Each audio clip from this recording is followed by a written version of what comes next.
Arveth Cold-Seed, the white bastard of Nyur-Shaal. Let no warmth cloud judgment, nor mercy dull the blade. In frost, truth is clearest. Early creed, post-betrayal, from the killer and keeper universe. Arveth is a towering figure cloaked in perpetual frost.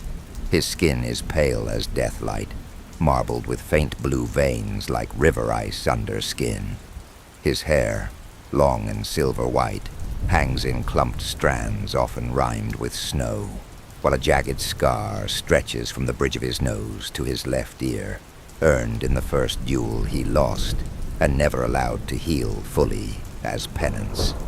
His eyes are glacial gray, set to freeze the courage from cowards. His armor, a relic of glimmer-iron etched with runes of binding, emits a soft mist, as if mourning the warmth it once knew.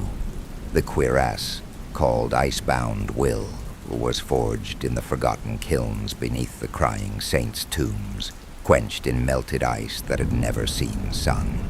Its pauldrons bear the broken sigils of the Ashen Legion, defaced as a symbol of severance from his father's past.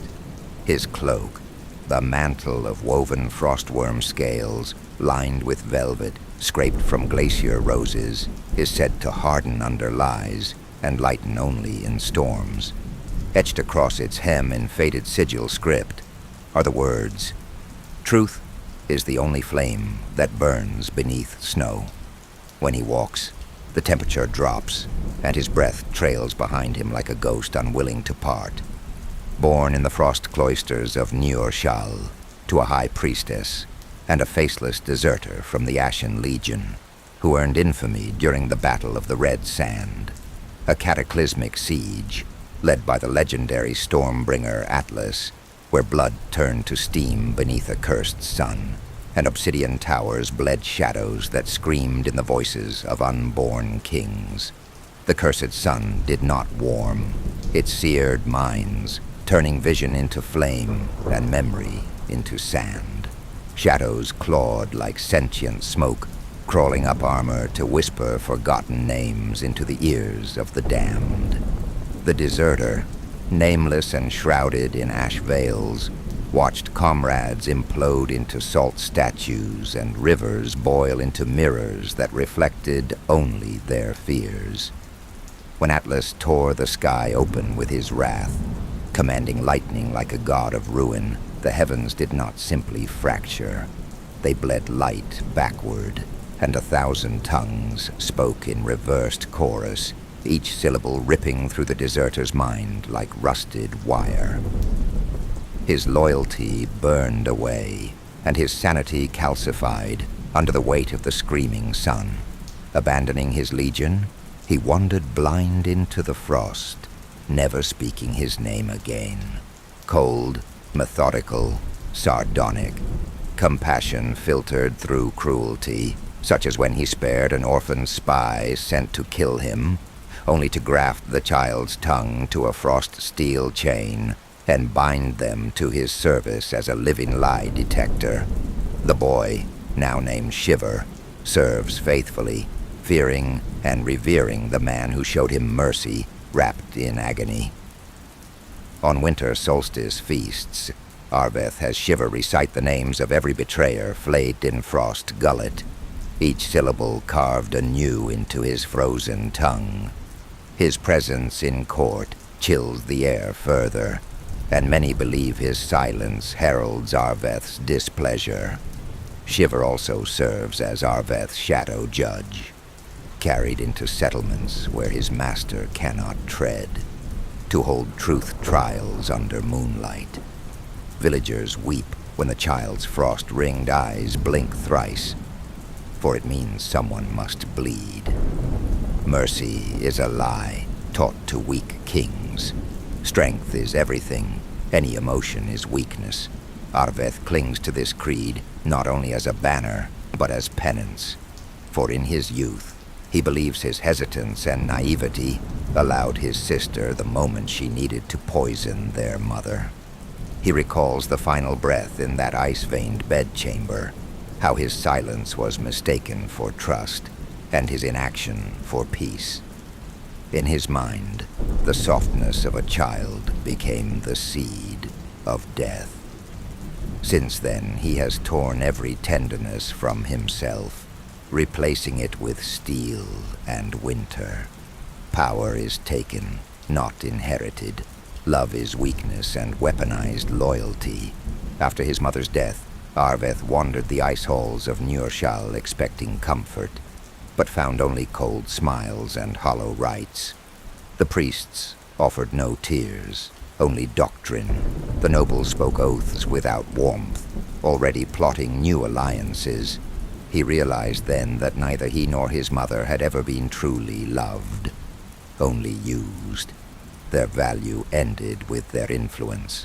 That revelation cracked something in him deeper than grief, a glacial understanding that trust was illusion, and affection a blade with no hilt. From that winter onward, Arveth swore to take all he needed, never to beg for what was never real. Vinterfang, a falchion with a crystal hilt infused with cryo-sigilry that leaves frostbite with every strike. It is said to have been quenched in the tears of the glacier saint, a martyr whose weeping froze the last valley of the north. Whispers claim it speaks to Arveth in the tongue of blizzards, guiding his strikes with ghostly malice. During the siege of Yelthar's Vein, when the fog was so thick even memory faltered, Vinterfang veered mid-arc from a commander's neck to strike the relic hidden beneath his armor, shattering the sigil that anchored the fortress's defenses. Arveth had not aimed there. The blade pulsed in his hand, humming with mournful ice, and he felt as though the saint's sorrow steered it, a will forged of martyrdom and vengeance. Since then, some call Vinterfang the widow's cry, and say it remembers pain older than its wielder. Craven, a blind snow lynx who scratches and claws only at liars. Though blind, Craven sees with a cruel clarity. His senses honed beyond mortal ken. Arveth discovered him near the remains of a truth monk monastery raised in a blizzard, where Craven lay curled on a shattered altar, unmoved by time or hunger. The monastery's last scribe, whose frozen body was found clutching an ice quill, had written, "Let him who lives beyond sight judge the lies of men." The lynx leapt at Arveth, clawed his chest, then sat purring as the wound bled a single line of frozen truth. Since that day, they have never been apart. Arveth feeds him from his own hand, and sleeps only when Craven curls at the foot of his throne. Their bond is wordless but undeniable, a silent pact of trust, unlike any Arveth has forged elsewhere. In court, Craven's growls are heeded as prophecy. Should he bare his fangs, executions follow. Rumor holds that Craven once refused to eat for a week, until Arveth slew a counselor found guilty of false witness. The lynx then devoured the man's frostbitten heart. Some whisper that Craven is no beast, but a cursed seer punished by the gods for revealing too many truths. His fangs are laced with a ghost chill, said to be born from the breath of a dying glacier. Any liar bitten by Craven suffers wounds that do not bleed, but instead bloom with frostbite that never heals, flesh turned to brittle ice that aches eternally. One oathbreaker begged for fire just to feel something warm again. Craven's fur glows faintly under moonlight, and he is often seen staring at empty corners, as if conversing with ghosts no one else can see. It is said he once led Arveth across a frozen lake that cracked beneath every other footstep, but never his.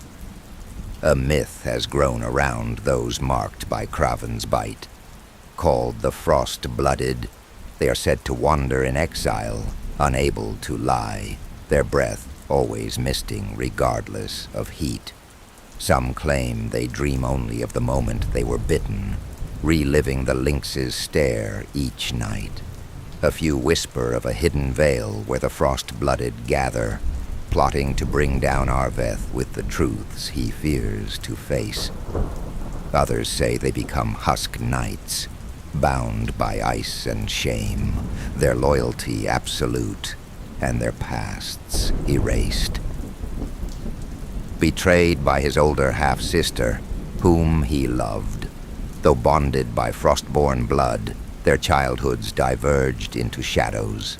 She, elder and solemn, bore the brunt of their mother's ambition, a priestess more devoted to the divinities of ice than to her own kin. Their mother once declared her daughter a vessel for celestial will, stripping her of name and identity, calling her only daughter of purpose. She was subjected to sacred scarrings, visions induced by frost venoms, and long hours submerged in glacial pools until her mind blurred into communion or fracture. Arveth, protected by his father's deserter blood, was spared these rites. In her, love decayed into resentment.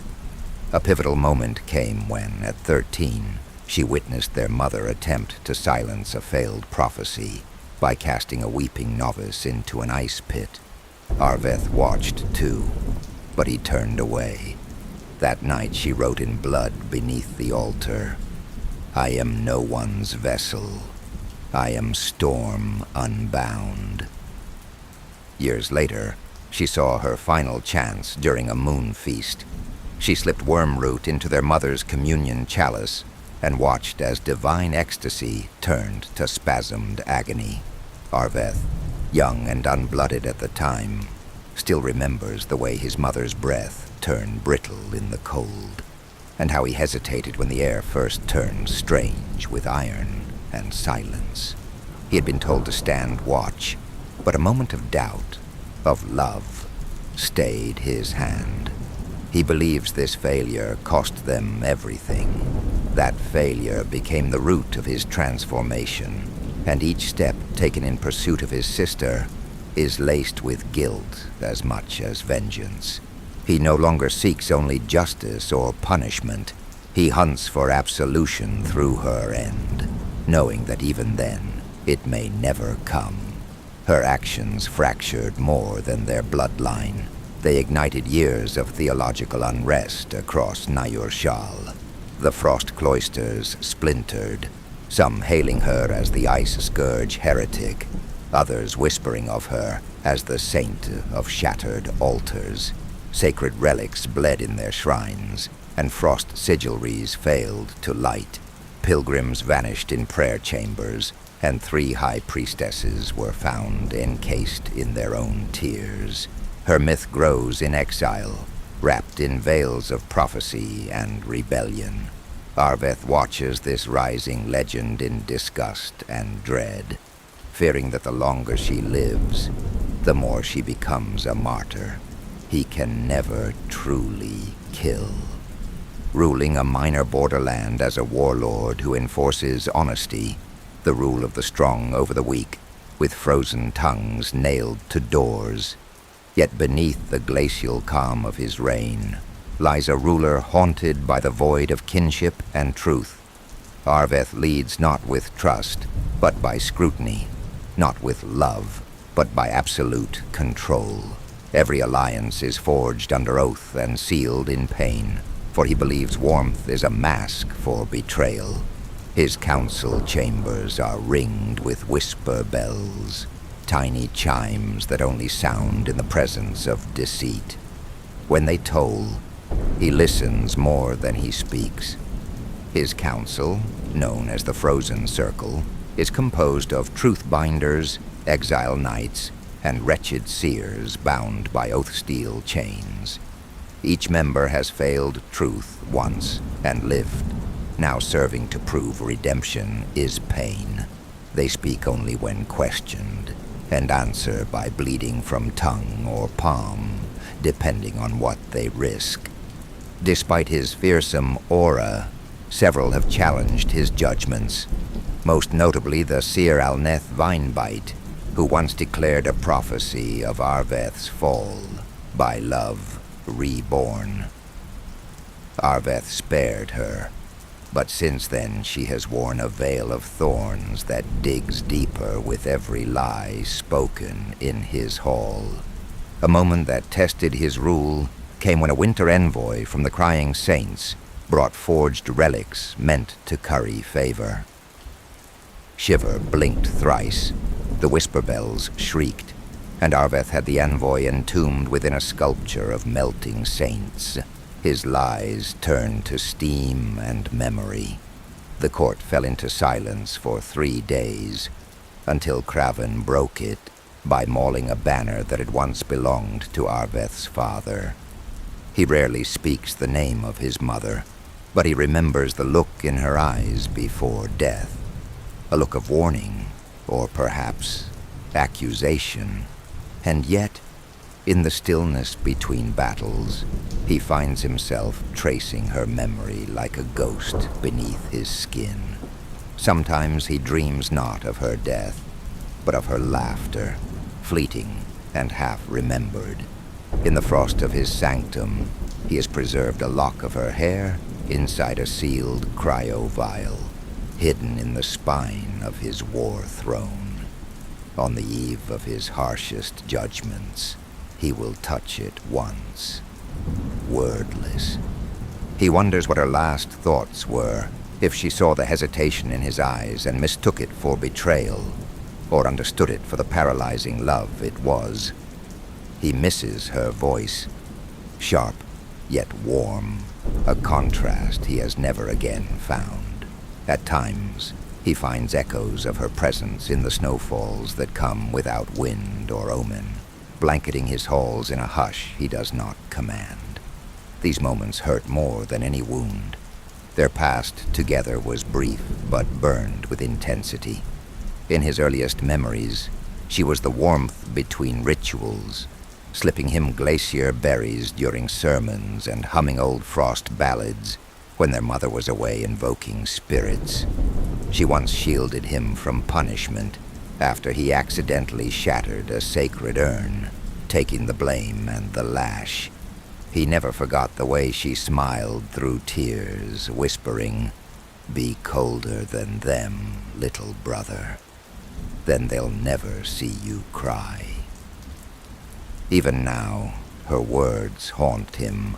He keeps the broken shards of that urn beneath his war altar, encased in obsidian resin, and when he pronounces judgment upon liars or heretics, he sometimes utters a phrase she once used in jest. Truth never stutters, only cowards do. The irony of using her defiance as doctrine is not lost on him, but it serves as armor. Her influence lingers in the rituals he preserves, the frostword prayers she used to lead, now recited by his own shadow judges, the blade he bears, gifted by their mother to protect them both, now wielded to punish those who follow his sister's creed. In every silence he imposes, in every truth bled from a traitor, there is an echo of her laughter and the grief of a boy who lost both mother and sister in one breath. Yet when he thinks of his sister now, her fire-laced rhetoric, her warmth-driven creed, he feels not just rage, but a bitter fracture. She is the living embodiment of what their mother once called sacred, now weaponized against him. In her defiance, he sees the twisted mirror of his own teachings. She did not reject their past entirely. She inverted it. Where he teaches that truth is ice, she insists it is fire. Where he nails tongues to doors, she frees the voiceless to sing in scars. Her rebellion is not chaos to him, it is blasphemy. And yet when he hears her speeches echoed in the mouths of zealots or deserters, some part of him recognizes the cadence, the rhythm of their mother's hymns distorted through her grief. He fears her not just because she opposes him, but because she understands him. She remembers the same warmth he buried. Her survival mocks his sacrifice. Each time she escapes, he wonders if he truly hesitates to end her. If beneath all the frost, he still seeks not her death, but some impossible reconciliation, and that terrifies him more than her fire ever could. That stare now lives in every judgment he delivers. He has no heir and refuses to name one, insisting that succession must be earned, never given. The throat of winter thrives under his rule, but it is a cold, thriving, a kingdom bound together not by hope, but the terror of a truth too sharp to ignore. From her vantage in exile, the sister watches his approach like a glacier creeping toward the sea. She hears the wind carry his name and knows each footfall of his wrath. Though she has escaped him thrice, each time has cost her flesh comrades, sanctuary. Her spies bring news of his silence, of craven snarls, of the frost line where no lies live. She dreams, too. In hers, Arveth arrives not with vengeance, but confusion in his eyes, as if he's searching not for a sister, but a past neither of them can reclaim. She wonders if her death would free him, or doom them both to remain chained to a grief-shaped myth they no longer control. Sometimes she remembers a shared moment, sitting beside the frozen iris pond in the cloister gardens, where their mother once taught them the ritual of breath frost. Arveth had failed to shape his breath into a sigil, and she had laughed, not cruelly, but kindly, guiding his hands with her own. That warmth had lingered in her for years, a symbol of the brother she believed might understand her one day. To her, it was proof that beneath his silence was a soul still capable of change. But Arveth recalls that moment differently. To him, it was the last time she smiled without bitterness, the last time her voice held joy before it curdled into defiance.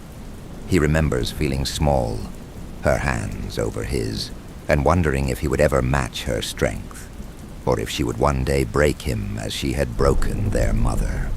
In that pond's reflection, he did not see hope. He saw a warning, and so even their shared memories diverge, one seeing a chance for salvation, the other a prophecy of betrayal. That pond still lies frozen beneath the palace ruins. Neither has returned to it. Another memory haunts them both, a trial by frost, where each child was forced to hold a shard of enchanted ice until it melted from their warmth alone. The mother watched, silent, as pain etched itself into their hands. Arveth gritted his teeth and endured, while his sister, then barely older, let hers fall, choosing to crush it underfoot. To her, it was defiance, proof that pain should never be endured for spectacle. To Arveth, it was failure, the first sign she would never obey. She recalls the look of horror in his eyes as she shattered the test, not understanding why he seemed so betrayed. He recalls the cold twist in his gut, the fear that her flame would one day consume everything they shared.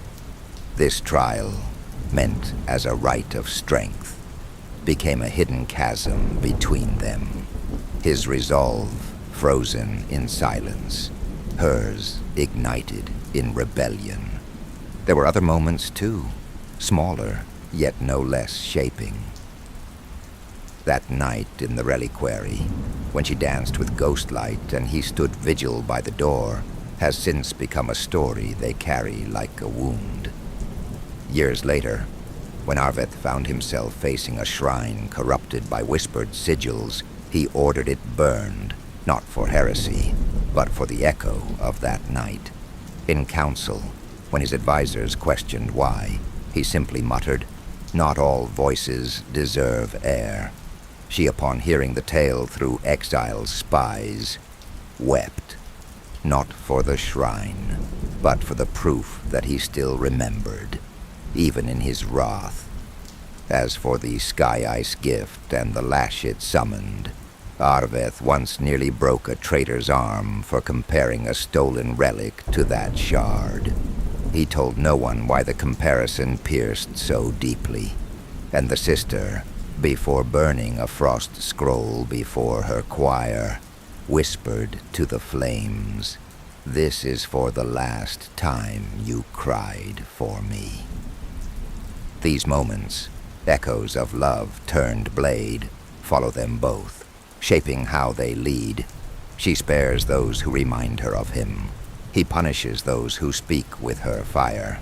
Neither forgets, neither forgives.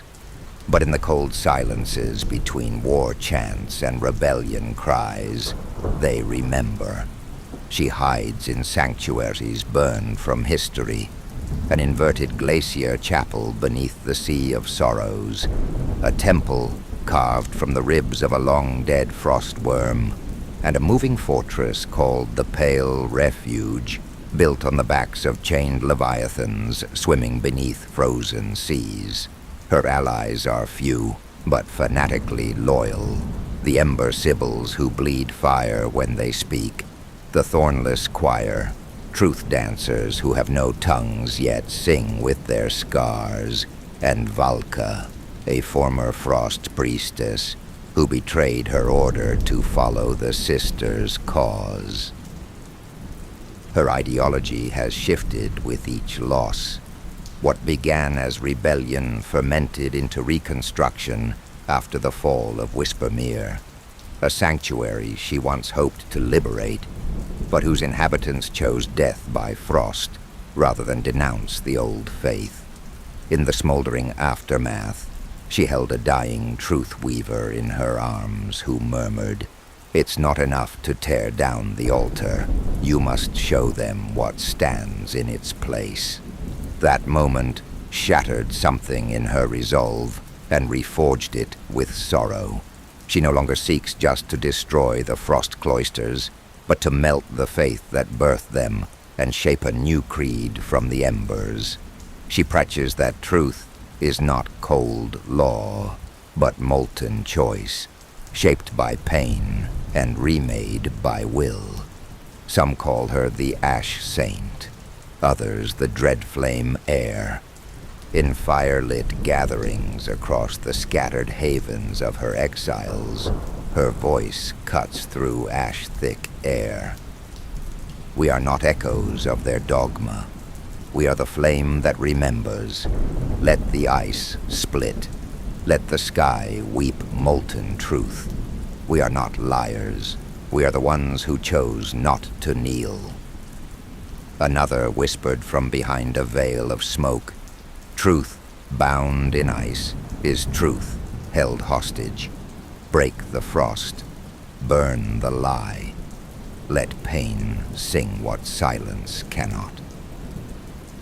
To the Ember Sibyls, she once said, "If I am heretic, then it is because I have remembered what the faithful have forgotten, that love must be chosen, not imposed, and I choose you, all of you who bleed for light beneath the snow." At the Pale Refuge, standing upon the chained spine of a frost leviathan, she declared, "We do not melt the world to watch it drown. We melt it so new rivers may run, truths untold, choices reborn. The frost was never sacred. It was silence wearing a crown." To the thornless choir, before the raid on a frost cloister, "They cut out your tongues, thinking silence would erase you. But your scars are louder than their hymns. Let them hear you in fire."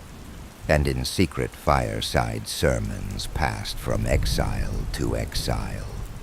We are not here to break the world. They did that. We are here to shape what follows. And when they come for us with blades of ice and names dipped in old blood, we will show them warmth sharper than their coldest lies.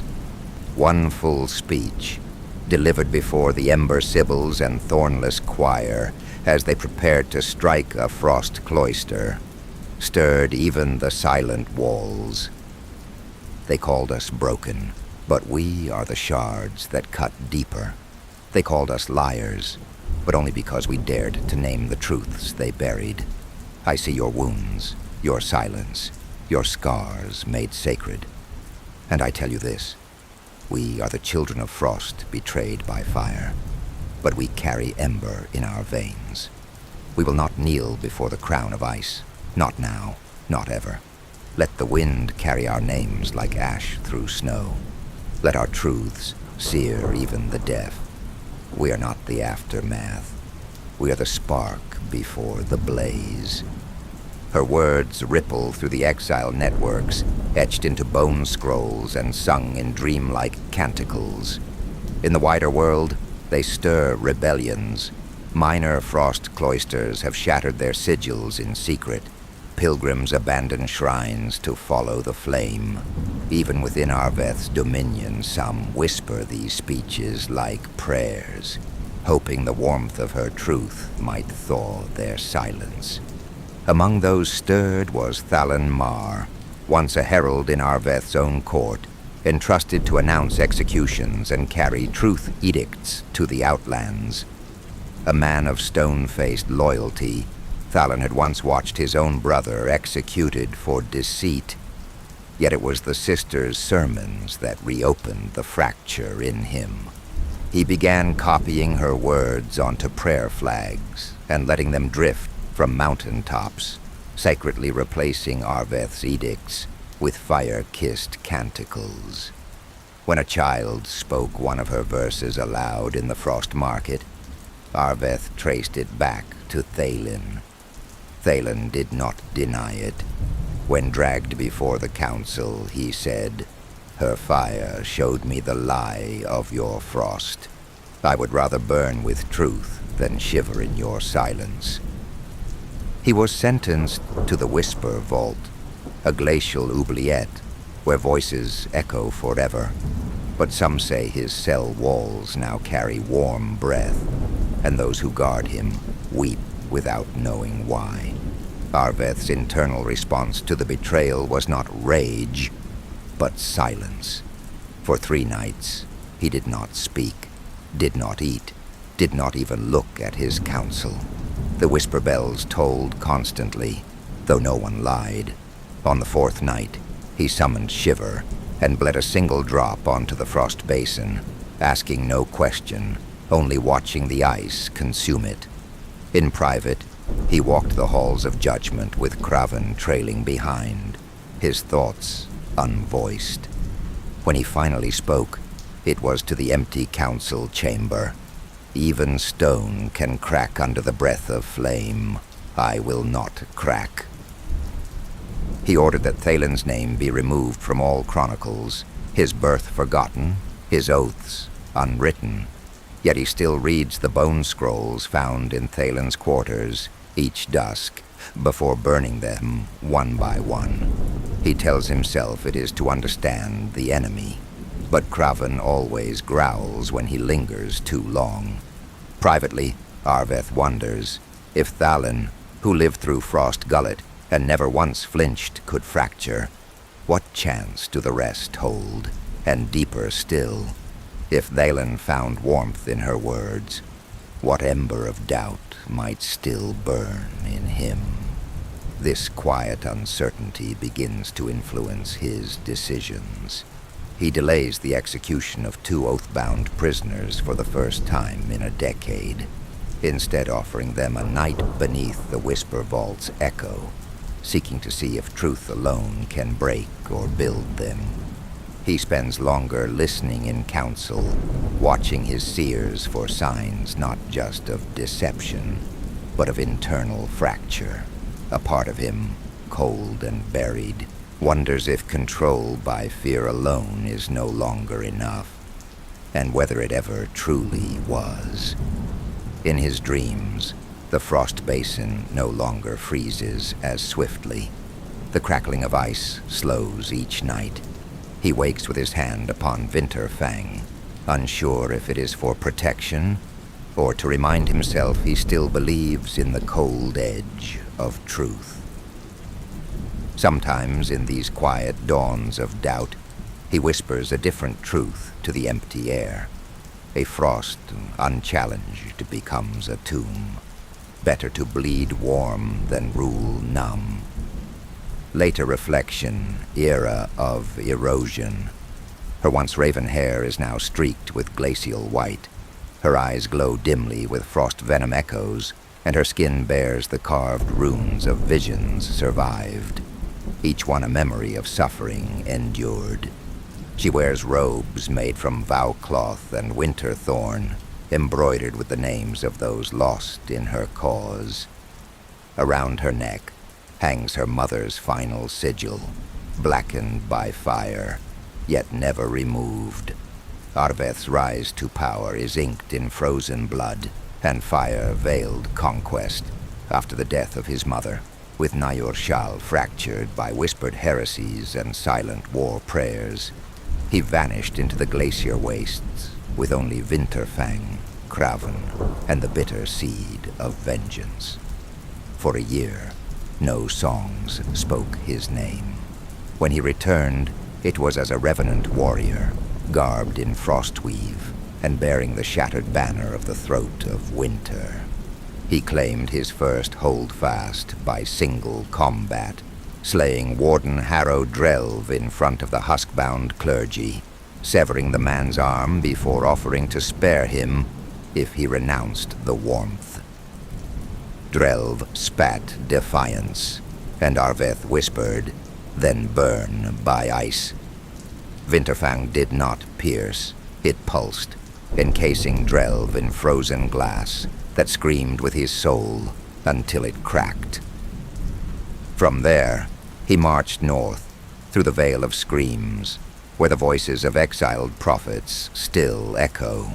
At Gallowmere Hollow, he broke the siege of Three Tongues by flooding the enemy trenches with liquefied permafrost, turning war cries into gargling silence.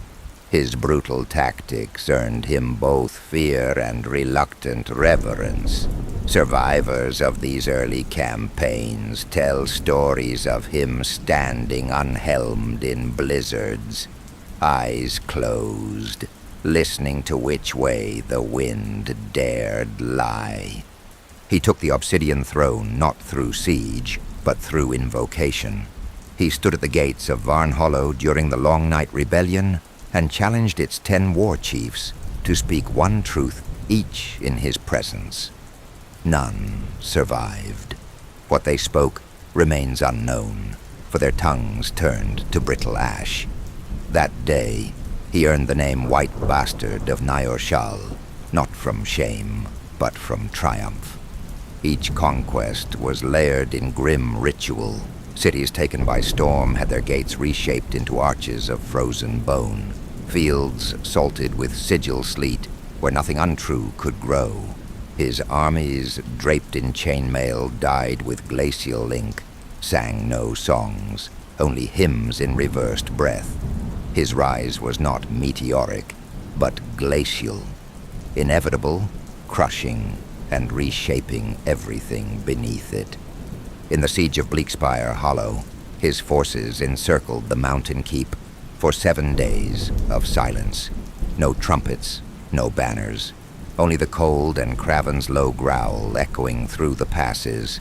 A deserter named Lethen Siltskin survived, and later told of seeing Arveth standing alone in the snow, arms outstretched, as if embracing the blizzard. He did not command, Lethen whispered to scribes.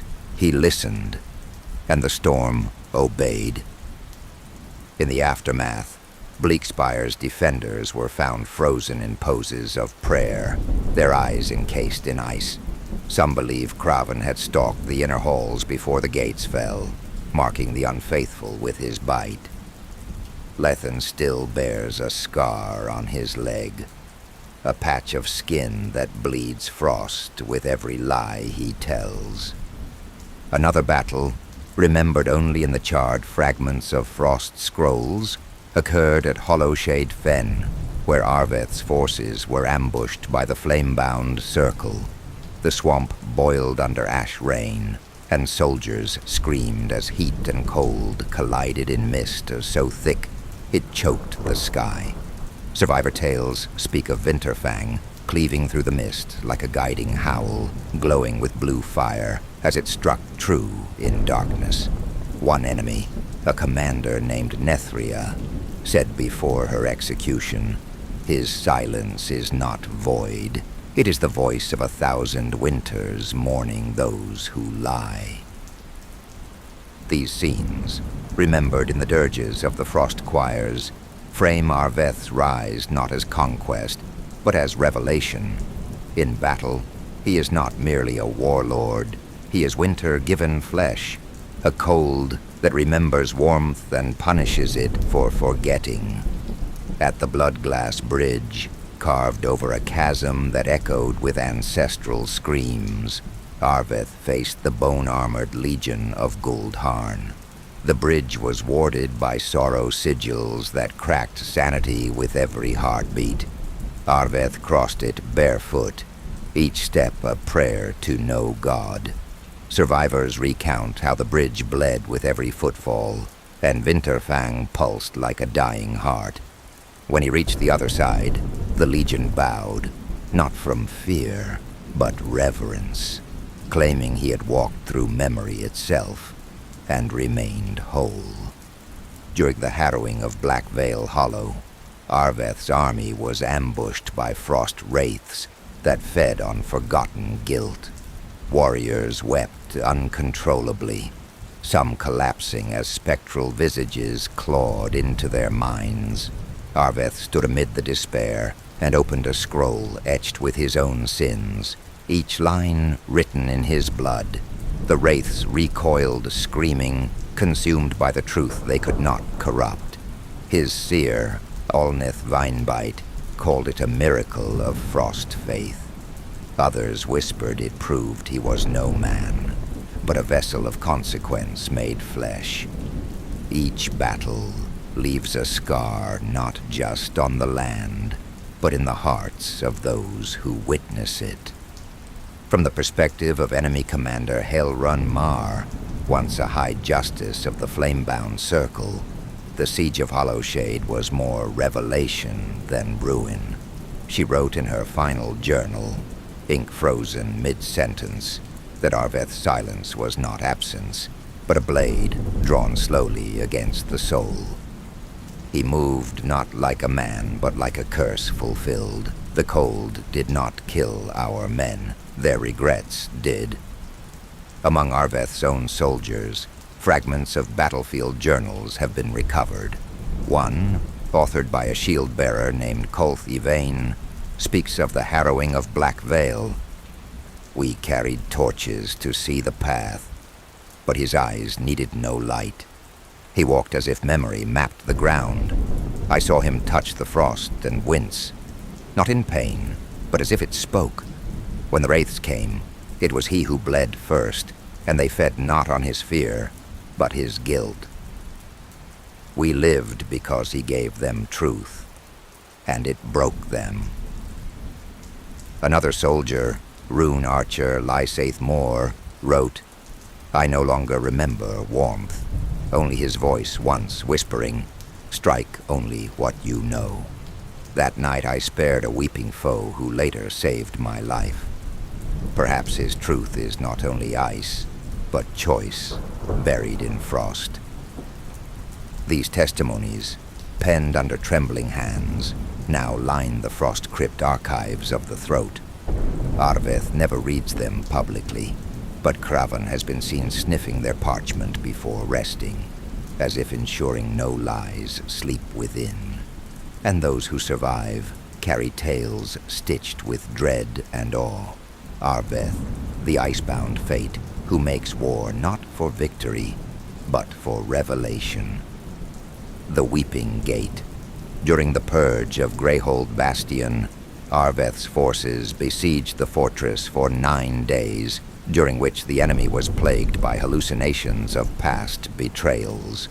A surviving enemy scribe, Valreth Son, described the sounds outside as not cries of war, but whispers of those we failed. Arveth personally led the breach through the Weeping Gate, a sigil-marked arch said to reveal one's deepest regret. Survivors claim he passed through unscathed, the gate crying frost in his wake. The Shatter Deep. Stand. Here, Arveth encountered the Brotherhood of Thorn, zealots who believed pain cleansed truth. Battle journals from his sergeant, Dreven Crow, detail night raids where frost sigils flared with silent screams. The snow did not fall, it retreated, Draven wrote. His blade sang, not in fury, but mourning. Each death felt like an apology to a world that lied too long. The Cradle of Ash.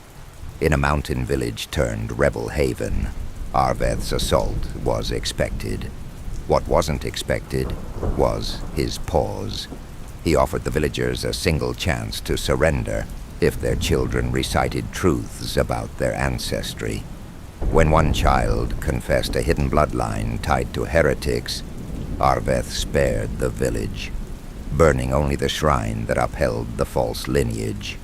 That act divided even his loyalists, with one battle chronicler writing, "His mercy was frostbitten, not absent, but scalded raw."